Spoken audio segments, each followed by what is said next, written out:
This is the U105 phone-in. I could have a conversation now with a man who would be, I suppose, talking to us in a way that will make us feel more relaxed after what has been a pretty buoyant programme this morning. It's Dr. Johnny Bloomfield. And Johnny, you're in favour of the cat nap, the short nap, the less than half-hour nap. What benefit is that to us?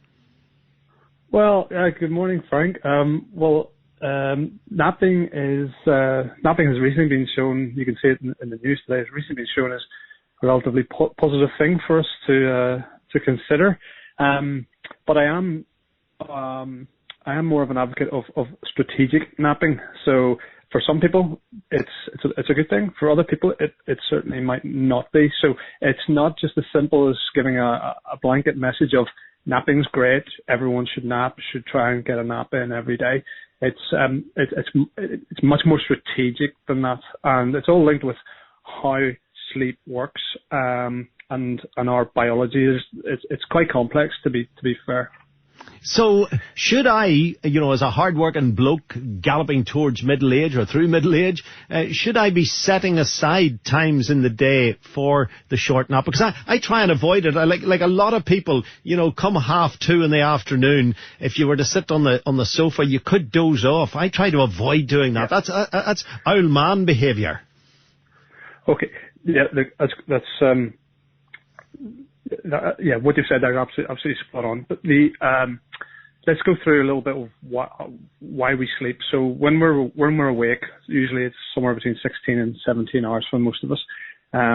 We build up a chemical in our brain called adenosine, and adenosine is what makes us sleepy. Now we build up adenosine by being busy and doing movement, cognitive tasks, and physical activity, and that literally from the moment we wake up in the morning, we start to accumulate our what's called our sleep drive, and hopefully by bedtime we will have that strong urge to go to sleep. We then have another system that regulates sleep. It's called circadian rhythm, and that is dependent on like our body clock, and it will depend on environmental cues like daylight, again physical activity, mealtime, and our body temperature. So that needs regulated, but all of us don't have the same all of us don't have the same body clock. Some of us have our early birds. This is called our chronotype. So we like to get up at 5 a.m. or 5 to 6 a.m. Some of us are night owls. They like to get up at 8 or 9 or later. And but the majority of us, well, about 50% of us are those intermediaries. So we roughly get up about 7 in the morning, and we go to sleep at 11. But all of us have that slightly shift in our body clock based on our chronotype. That will impact when we choose to nap and when we feel like having a nap. For those intermediary guys, like you were mentioning there, sleeping 2:30 in the afternoon, that would be following the typical person who gets up at 7, goes to bed at 11. You would feel this circadian low, natural circadian low, around about 2 to 3 p.m., where there's a stronger urge to have a nap. Doesn't necessarily mean you need to nap, but there's a biological surge that would encourage us to take one then. In countries like Spain and Italy, we all know about siesta, but they have slightly different working arrangements to allow for this, and it's again very much determined by their environment. But recent statistics would show that about 50% of people taking siesta don't use it for napping now. They kind of fill it with work, which is the final system in play here. We have our stress and recovery system, whereby when we're awake, we're switched on, we're activated, we're thinking, we're doing, we're busy. And that's another drive that keeps us awake. So we have to switch the stress system off to allow for us to recover and create an unwinding to then allow us to go to sleep. So what is the best time to have these short naps?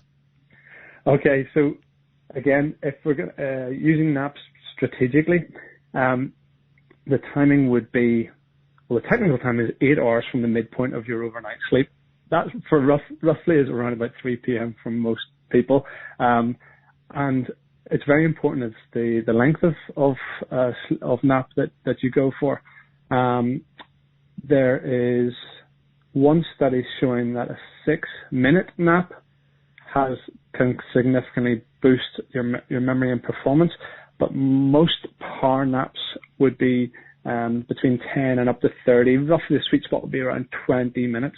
So it's important that people, if they choose to take a power nap or they have that strong urge to do so, it's encouraged to set an alarm and wake up after 20 minutes. Now the reason why is if you drift further past 30 minutes, you start to build this thing up called sleep inertia, which is where we go into deeper stages of sleep and we feel very groggy and almost worse than when we began if we wake up any time after than that.